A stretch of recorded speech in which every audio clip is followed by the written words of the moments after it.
মারা গেল,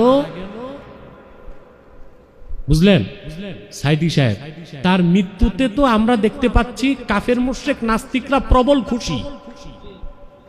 হ্যাঁ, এই মুহূর্তে আপনিও যদি মুসলিম হিসেবে খুশি প্রকাশ করেন, তাহলে আপনি তো দেখা যাচ্ছে কাফের মুশরিক নাস্তিকদের তারা যে আনন্দ হচ্ছে, আপনিও আনন্দিত হয়ে আপনি কোন দলভুক্ত হচ্ছেন? আপনি তো ওইসব নাস্তিক কাফের বেঈমানদের দলভুক্ত হচ্ছেন। এটা কোনো ভালো আলেমের কাজ না। আর এই মুহূর্তে মাসলাকগত ইস্যুগুলো না তোলাই উচিত। কোন মুমিন মুসলমান ইন্তেকালের পর তাকে গালিগালাজ করা, সমালোচনা করা, বিগত কালের বিভিন্ন কথা তুলে তার সমালোচনা করা, এগুলো কোনো ভালো মানুষের কাজ না, এটা কমিনা প্রকৃতির মানুষের কাজ। মানে আমাদের মধ্য থেকে কোনো মুমিন মুসলমান আলেম চলে যাবার পর আমাদের কাজ হচ্ছে আল্লাহর কাছে দোয়া করা যে আল্লাহ তার ভুল ত্রুটি মাফ করে তাকে তুমি বেহেশত নসিব করো। এটা ভালো মানুষের কাজ, বুঝলেন? এই দেশে আমি দেখছি কিছু মানুষ আছে, মৌলবীদের মধ্যে আছে কমিনা, নোংরা চরিত্র বলতে এগুলোর কিছু নাই। হ্যাঁ, একজন আলেম চলে গেছেন, বুঝলেন নাই? এখন অনেক মৌলবীরাও দেখতেছি বিভিন্ন সমালোচনায় ব্যস্ত। যে আলেম মারা গেল, বুঝলেন সাইদি সাহেব, তার মৃত্যুতে তো আমরা দেখতে পাচ্ছি কাফের মুশরিক নাস্তিকরা প্রবল খুশি।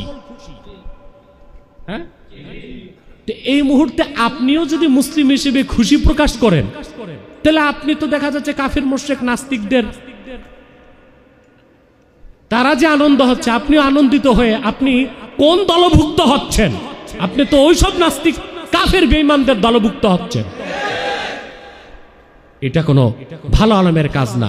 আর এই মুহূর্তে মাসলাকগত ইস্যুগুলো না তোলাই উচিত। মাসলাকগত বিষয় আনা উচিত ছিল না। আমরা দেখব সুদীর্ঘ 50 বছর কোরআন হাদিসের পক্ষে, ইসলামের পক্ষে সকল প্রকার কাফের মুশরিক রামবাম নাস্তিকদের বিরুদ্ধে তিনি যে কাজ করে গেছেন, অন্তত সেই বিনিময়ে আল্লাহ তাকে ক্ষমা করে দিন আর তার আয়াতগুলো ঢেকে রাখার চেষ্টা করবে, ঠিক কিনা? আমাদের কিছু মৌলবীর চরিত্র হয়ে গেছে ওই নাস্তিকদের মতো। কাদের মতো? আল্লাহ এদেরকে হেদায়েত করুন। স্বপ্নে খারাপ কিছু দেখলে করণীয় কি বা কোনো দোয়া আছে কিনা? জি, প্রথম কথা হচ্ছে আপনি যদি খারাপ কোনো স্বপ্ন দেখেন কাউরে বলবেন না, বললো আল্লাহওয়ালা বুজুর্গ ব্যক্তির কাছে বলবেন। আমি এই ছোটকালে আমার দাদা হুজুর রহমতুল্লাহ মাঠে বসা, উনি বাইরেই বসতেন, অনেক মুরিদ। তো এক মুরিদ এসে ওনাকে বললেন, হুজুর গতকালকে আমি স্বপ্নে দেখছি যে আমার অন্ডকোষ নাই। দাদা হুজুর তাবির দেওয়ার আগে পাশের আরেক খাদেম বলে ফেলছে যে আপনার পুরুষত্ব নষ্ট হয়ে যাবে। দাদা হুজুর খুব রাগ করলেন যে তুমি তাকে তাবির দিছো কেন? তুমি তো তাবির দেওয়ার অধিকার রাখো না। তাহলে বোঝা যায় যার তার সামনে স্বপ্ন বলা উচিত। খারাপ স্বপ্ন দেখছেন, আপনার করণীয় তিরমিজি শরীফের হাদিস, বাম দিকে তাকায় 3 বার থুতু নিক্ষেপ করবেন। কয়বার? আর একটা দোয়া পড়বেন, আউযু বিল্লাহি মিন শাররি হাযিহির রুয়া, আল্লাহ এই স্বপ্নের অনিষ্টতা থেকে আমাকে বাঁচাও। তাহলে স্বপ্ন যতই খারাপ দেখেন আপনি কোনো ক্ষতি হবে না। কথা বুঝতেছেন? আর থুতু নিক্ষেপ করবেন 3 বার, আর কিছু সদকা করে দিবেন।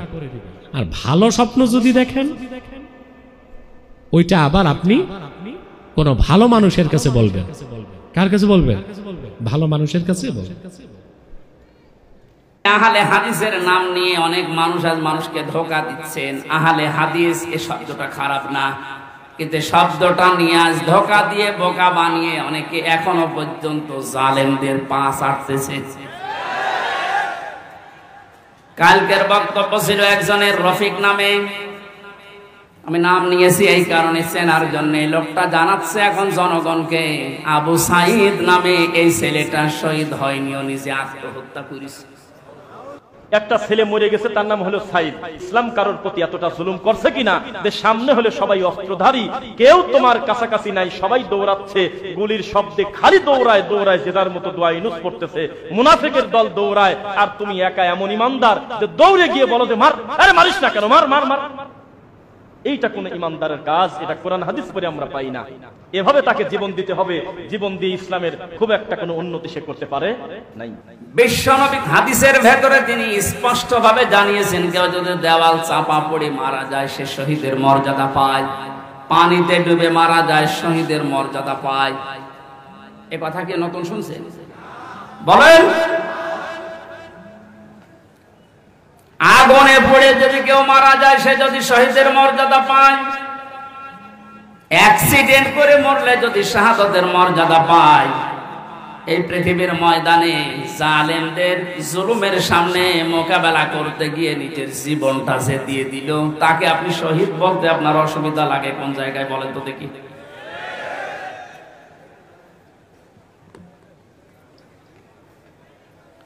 এবার আমার দুইটা নোটিশ বলছে, যেহেতু এই শব্দটা শুনি আজকে আজ 2 দিন ধরে অনেক জালেমের দোসর যারা, তারা এখনো পর্যন্ত অপপ্রচার চালাচ্ছে এদের বিরুদ্ধে, এই জন্য 2টা নোটিশ বলছি। সূরা বাকারার 154 নম্বর আয়াত, 2 নম্বর পারা, 2 নম্বর পৃষ্ঠা, 12 নম্বর 13 নম্বর লাইনে আছে, ভালো করে মিলাবে। আল্লাহ পাক বলেন, ওয়ালা তাকুলু লিমান ইয়াকতালু ফি সাবিলিল্লাহি আমওয়াত বাল আহইয়াউ ওয়ালাকিন লা তাশউরুন। আপনি হয়তো এভাবে এতদিন চিন্তা করেননি, যেভাবে আমি বলছি মিলিয়ে দেখেন। আল্লাহ বলেন, ওয়ালা তাকুলু, হে পৃথিবীর লোকেরা, কেউ এ কথা মুখ দিয়ে বলবা না। কথা বলে মানুষ কি দিয়ে? বলো না কেন? এজন্য মুখের উপর আল্লাহ নোটিশ দিয়েছেন, কেউ এ কথা বলবা না। 1জন 2জন না, কেউ বলবা না, বহু বচন। লিমান ইয়াকতালু ফি সাবিলিল্লাহি আমওয়াত, আমি আল্লাহর জন্য, মানবতার জন্য যারা জীবন দিয়ে গেল, এই মানুষ মরে গেছে, এ কথা বলবা না। বাল আহয়াউন, বরং তারা জীবিত।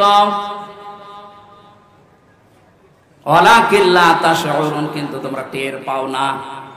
এটা তো মুখের উপর আল্লাহ দিলেন, মানুষ মুখের পরে অন্তরেও ধারণা করতে পারে। ধারণা করে কি দিয়ে?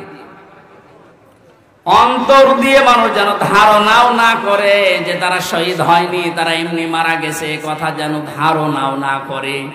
সূরা আলে ইমরান 4 নম্বর পারার 11 নম্বর পৃষ্ঠার 9 নম্বর লাইনের 159 নম্বর আয়াতে 69 নম্বর আয়াতে জানিয়েছেন, ওয়ালা তাহসাবান্নাল্লাযীনা কুতিলু ফি সাবিলিল্লাহি আমওয়াতা বাল আহয়াউন ইনদা রাব্বিহিম ইরযাকুন। খুব খেয়াল করেন, অন্তর দিয়েও কেউ যেন ধারণা না করে যে ওরা মারা গেছে। আল্লাহ পাক বলেন, ধারণাও কোনোদিন করবি না যে ও মরে গেছে না। কারণ জীবন জালেমের সামনে নিজের জীবন দিয়ে দেওয়া তো সহজ কথা না। ওরা কিন্তু জীবিত আছে, ওরা জিন্দা। ইনদা রাব্বিহিম ইরযাকুন, তারা তাদের রবের কাছে রিজিক পাচ্ছে। সুতরাং আবু সাইদ রংপুরের এই ছেলেটা জালেমের সামনে দাঁড়িয়ে জীবনটা দিয়ে শাহাদাতের মরণ পেয়েছে। এটা কোনোদিন আপনি মুখ দিয়ে যেন না বলেন যে লোকটা মরে গেছে, ধারণাও না করেন যে ও মরে গেছে না, ও শহীদ হয়েছে। কি হয়েছে? স্বাধীনভাবে কথা বলতে পারতাম না। পাশের জেলায় বাড়ি আমার, নাটোর, কুষ্টিয়া। এখানে দাওয়াত খেতে এসেছিলাম বিয়ের, তারপর আমার ঢুকতে দেয়নি। কোথায় ছিলাম আপনি টের পেয়েছেন?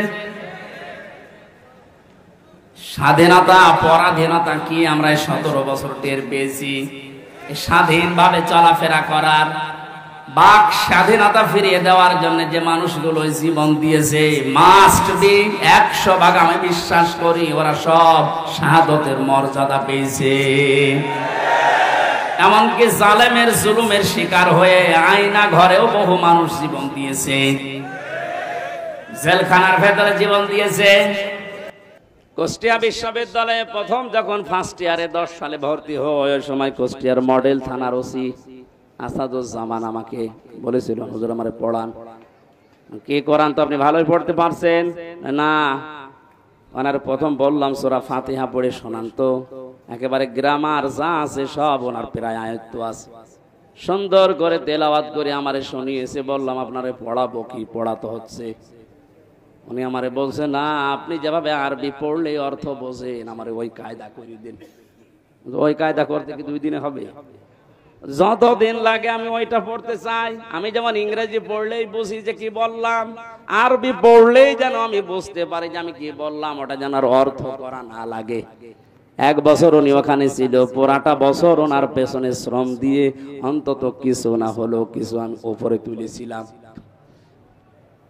একদিন এক লোক টাকা নিয়ে এসেছে ওনার কাছে, ওই সময় পড়াচ্ছিলাম। বলছে, স্যার আমার এটা নেন আর ওই মালটা ছেড়িয়ে দেন। আমার বলছে, হুজুর কি করব? কি করবেন মানে? আপনারা কোন আয়াত পড়ালাম? ওই দিন আবার ছিল ঘুষের আয়াত, লা তাকুলু আমওয়ালাকুম বাইনাকুম বিল বাতিল, আয়াত পড়াচ্ছিলাম। আপনারা কেবল পড়ালাম কি? বলছে, হ্যাঁ আমি বুঝে ফেলেছি। ওই সময় দেখলাম নিলে না লোকটারে গরম দিলে, বেটা আমি কোরআন পড়ে আর তুমি ঘুষ দিচ্ছ। তাড়িয়ে দিয়েছিল ওই সময়, পরে নিয়েছে কিনা আমি জানি না। তো ওই রকম যদি হাদিয়া মাসে 10টা পায়, ও বেতন নেওয়া লাগে। এখন রিটায়ার্ড করেছে স্যার, দোয়া করি স্যারের জন্য, স্যার যেন যেভাবে ছিল ওই সময় ওটা যেন মরণ পর্যন্ত টিকে থাকতে পারে, বলে না আমি। আমার ভাইরা, আমি যেটা বোঝাতে চাচ্ছিলাম, কোরআনে কারীম যারা এই 4টা শর্ত মেনে পড়ে আর একে ইজহার করার জন্য দুনিয়ায় চেষ্টা চালায়, কায়েম করা, প্রকাশ করা, প্রতিষ্ঠিত করা, স্পষ্ট করা, দাঁড় করানো, এটা যদি দাঁড় হয়ে যায় আপনি বাধ্য হবেন হালালকে হালাল জানার পরে মেনে নিতে। আপনি পারবেন না হালালকে হালাল জানার পরে মেনে না নিতে পারবেন না, এ পরিবেশ তৈরি হয়ে যাবে।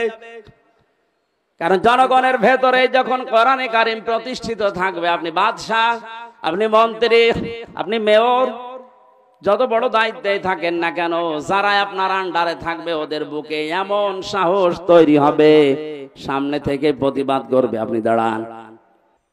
3 নম্বরে এটা আপনার প্র্যাকটিক্যাল লাইফে আপনি মেলাবেন, বোঝার চেষ্টা চালাবেন। 4 নম্বরে যতটুকু বুঝেছেন এটা যেন মানুষ মানতে পারে সেই ব্যবস্থা করে দেবেন। এই 4টা শর্তের নাম হচ্ছে করাআ। 4টার নাম কি? এভাবে যারা কোরআন পড়বে, আল্লাহ পাক বলেন, আল্লাযীনা আতাইনাহুমুল কিতাবা ইয়াতলুনাহু হাক্কা তিলাওয়াতি। আমি যাদের কিতাব দিয়েছি তারা এর হক আদায় করে, তার মানে 4টা শর্ত মেনে পড়ে। উলাইকা ইউমিনুনা বি, এই মানুষগুলো আমার কোরআনে বিশ্বাসী। বলেন সুবহানাল্লাহ। আমা ইয়াকফুর বিহি ফাউলাইকা হুমুল খাসিরুন। এই 4টা শর্ত মেনে যারা আমার কোরআন পড়ে না, ওরা কোরআনে বিশ্বাসী নয়, এরা জীবনে ক্ষতিগ্রস্ত হবে। এটা আমি বানালাম। বলেন